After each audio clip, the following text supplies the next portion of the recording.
At my cousin Chloe's engagement dinner, she raised her glass, looked right at me, and said, "I hope I never end up like her, single with a kid."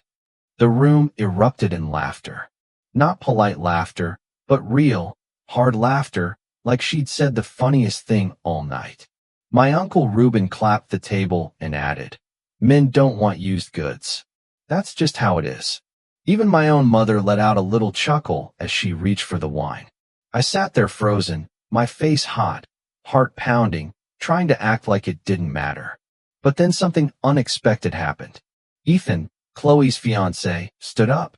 He didn't smile. He didn't say anything at first. He just walked slowly across the room toward me. The laughter died. Chairs stopped shifting. Forks paused midair. Every single person turned to look. And then Ethan said, "I think they should know something." The room went dead silent.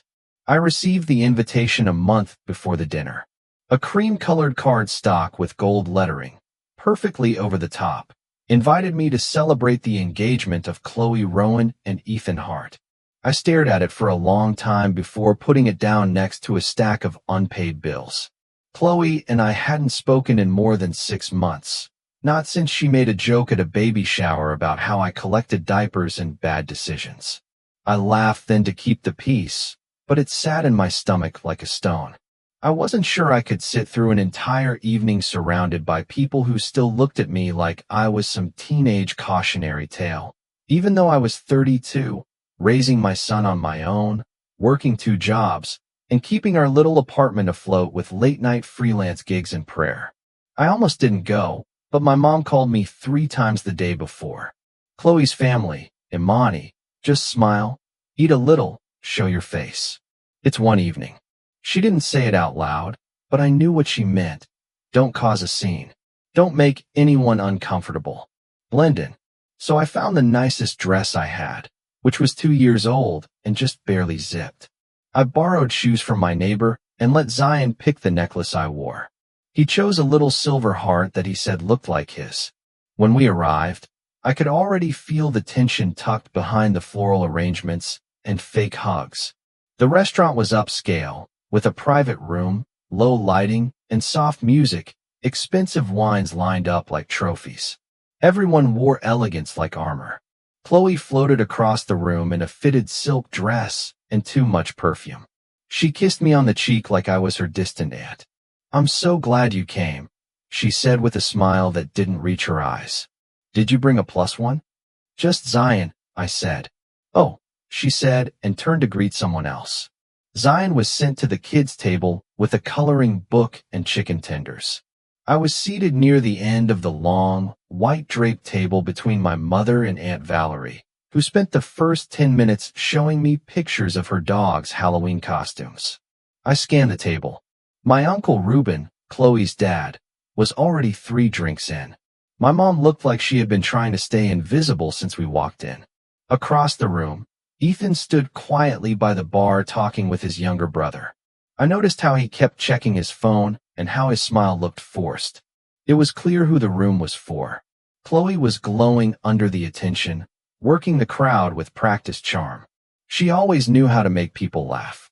When the appetizers came, my mother leaned over and whispered, "Just keep your head down. You look nice." Nice. Not beautiful, not strong, just nice. Like that was the highest compliment she could give. I nodded. I tried to enjoy the food. I tried to breathe through the awkward silences and the occasional pointed looks from relatives who still thought my son was some stain on the family tree. I made small talk, laughed when expected, and passed the butter, but inside I was holding my breath.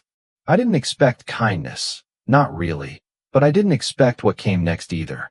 When the main course was cleared and glasses were refilled, Chloe stood up. She raised her champagne and tapped her fork against the glass. She waited for everyone to quiet down. I thought it would be a typical toast, love, gratitude, a few awkward jokes about wedding planning. I wasn't ready for what she actually said. I wasn't ready for how the room would laugh, and I definitely wasn't ready for what Ethan would do next. Chloe tapped her glass with a silver fork and smiled like she was on stage. She waited until the room quieted, all eyes on her, soaking in the attention like it fed her. Ethan sat beside her, silent, hands folded. I watched his eyes flick toward me for a brief second, then back to the table. He looked tired.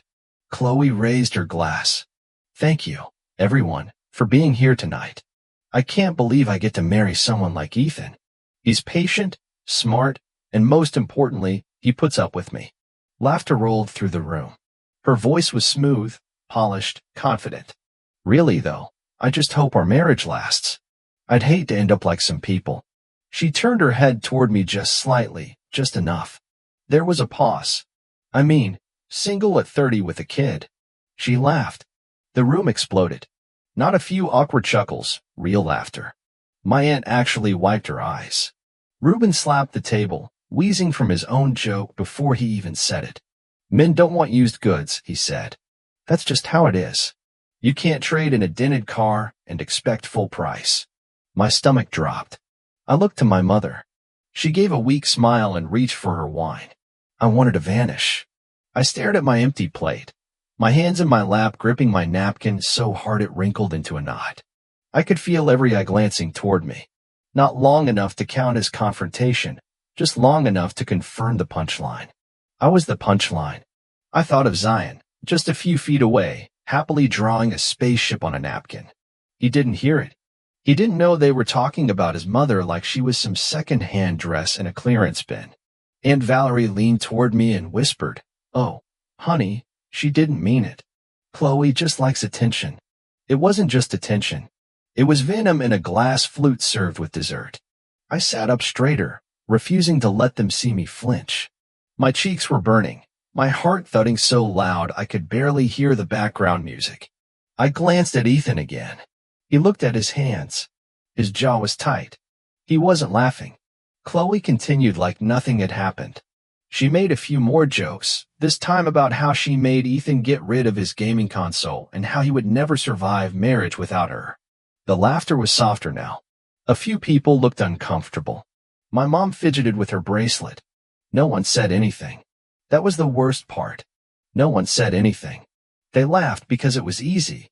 Because it's easier to laugh at the woman who didn't do it right, the one who had a baby without a husband, the one who showed up alone, the one who didn't smile wide enough or play along. I thought about standing up. I thought about grabbing Zion, saying something sharp and walking out. I had the words on the tip of my tongue, something like, "At least I raised a human being while you were still uploading bikini photos for validation." But I didn't say anything. I swallowed it. I sat there and let the heat climb up my chest and into my ears.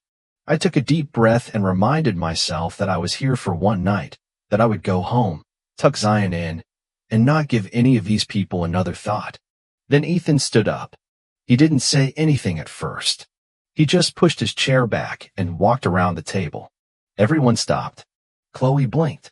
Reuben reached for his glass. My mother stared at her lap. Ethan walked all the way down to where I was sitting.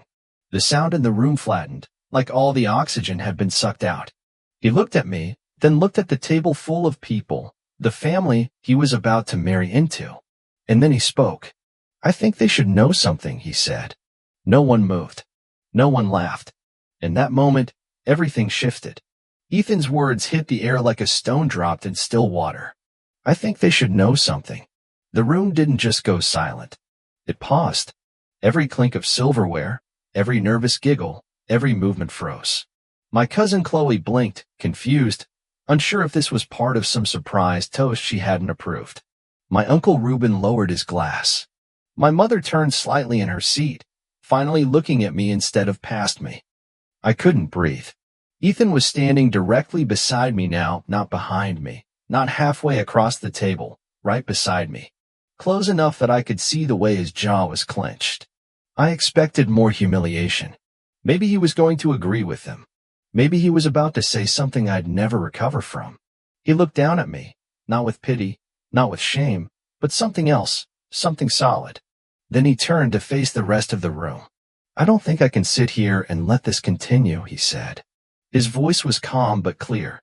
Not loud, but strong enough that no one dared speak over him. "Chloe," he said, looking at her now, "that wasn't just a joke. That was cruel." She opened her mouth, but he held up his hand. "I need to say this. His eyes scanned the room. You all laugh at Sia like she's some kind of failure, like her life is this thing to avoid. But what you don't know, what you refuse to see, is that she's the strongest person in this room. My heart was hammering. I didn't understand what was happening. I could feel 20 sets of eyes on me, but Ethan never broke his focus. He went on, 2 years ago, when I was at one of the lowest points of my life, Sarah helped me.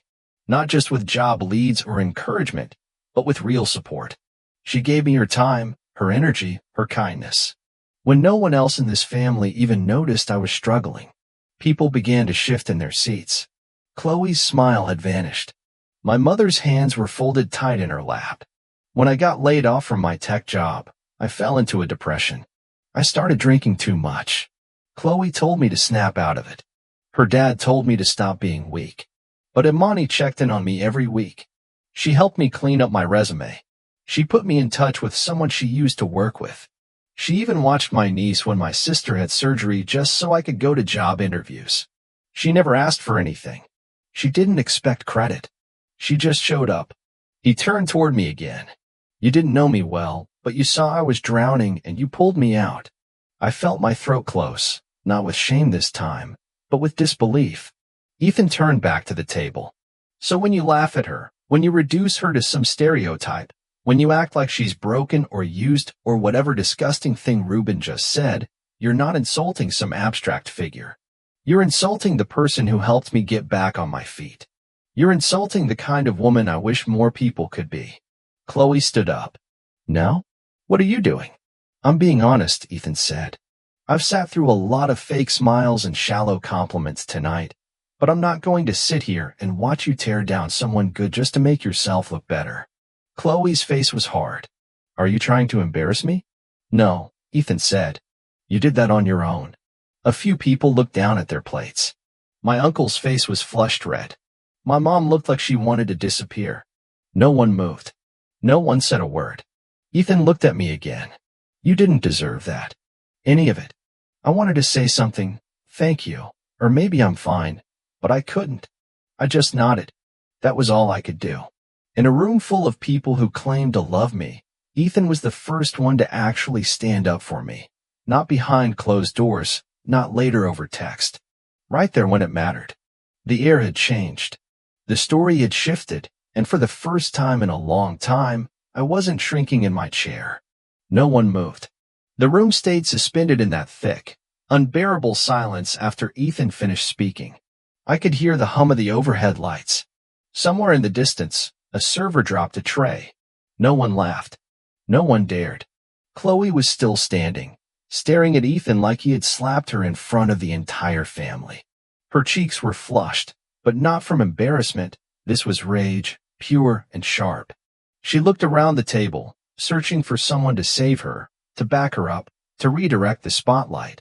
But no one spoke.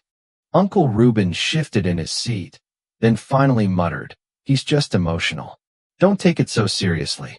Ethan didn't even turn his head. He kept his focus on the room. You want to talk about emotion?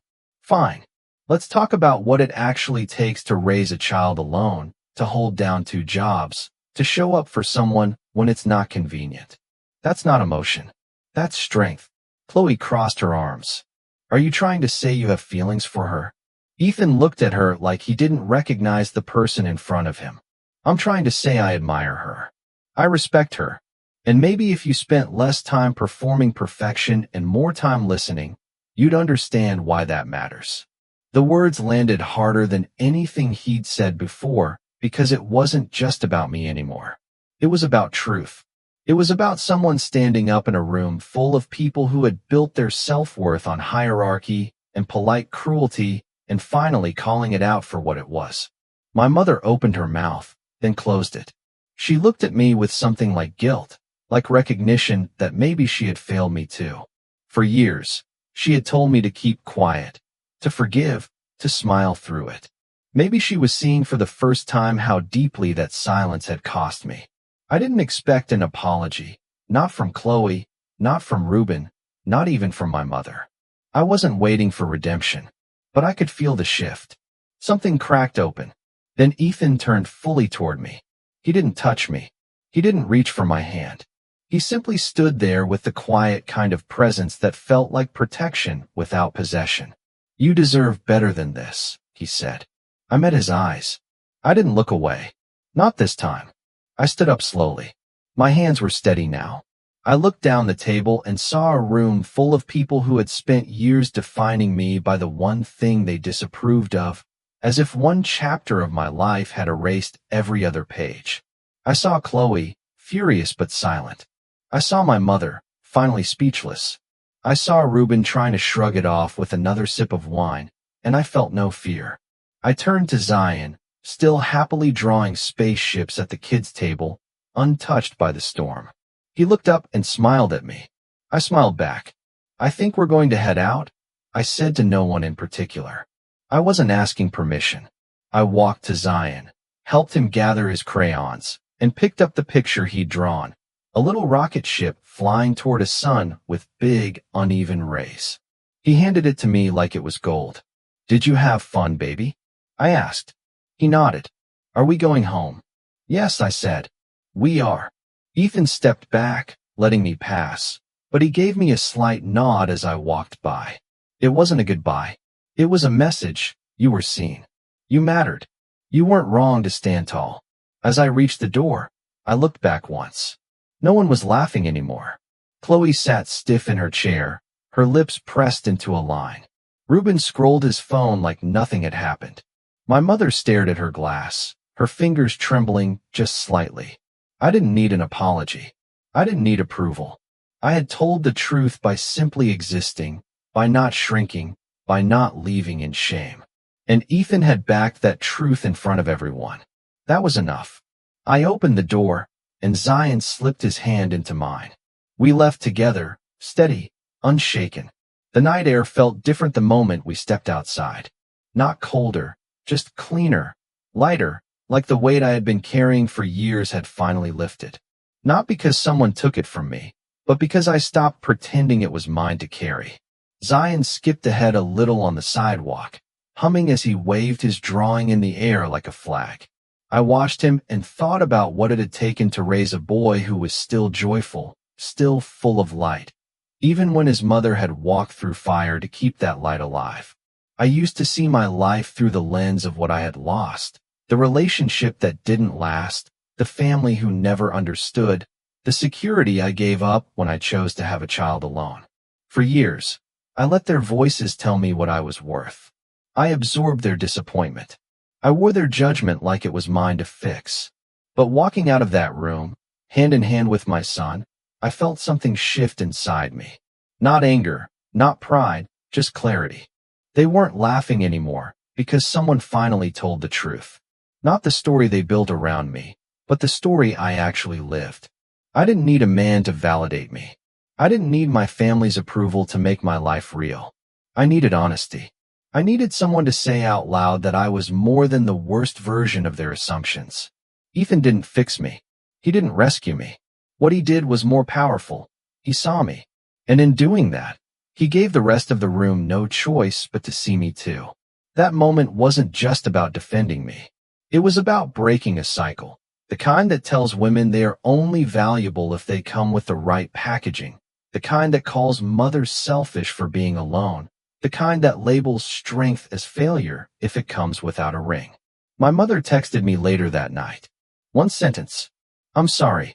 It didn't undo anything, but it was something. A crack in the wall. Maybe even a beginning." Chloe didn't reach out. I didn't expect her to. I don't need her apology. I no longer measure my worth by what she thinks of me. What I needed was exactly what I gave myself. Permission to leave a place where I was being diminished and walk out whole.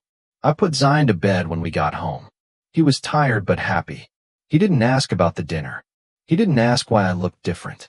He just curled into his blankets and told me he loved me before he closed his eyes. I sat in the living room, still in my dress, and let the quiet settle. I thought about all the times I had wished to be invisible. All the times I had tried to make myself smaller so I wouldn't offend, wouldn't embarrass, wouldn't be the subject of whispered judgments. No more of that. I have walked through enough alone to know I never need to apologize for surviving. I have raised a kind, curious, loving child. I have built a life with grit, with grace, and with a heart that kept beating even when it felt like no one cared. So if someone ever tries to laugh at that again, I will not stay silent. I won't shout. I won't cry. I will do exactly what I did that night. I will stand. I will look them in the eye. And I will walk out hand in hand with the one thing that proves I have already won. Not because I'm perfect, but because I refuse to quit. If you've ever been the one they talked about behind the smile, if you've ever felt like the punchline in a story that was never fair to begin with, I want you to know something. You are not used goods. You are not damaged. You are not too late. You are enough right now, just as you are, and you deserve to be seen. So many of us spend years shrinking ourselves to fit into rooms where we were never meant to stay. But healing starts the moment you stop apologizing for your truth. If this story made you feel something, if it reminded you of your own strength, your worth, or a moment where you stood up for yourself, I hope you carry that with you. You are allowed to take up space. You are allowed to walk out. You are allowed to start again. And if no one's told you this today, you're doing better than you think. If you felt this story, like the video so others can find it too. Comment below and share your story. I read every single one. Subscribe to the channel for more stories that speak to the heart. And don't forget to hit the notification bell so you never miss a moment that might just change the way you see yourself. And if someone in your life needs to hear this, share it. You never know who's waiting to feel seen. Thank you for being here.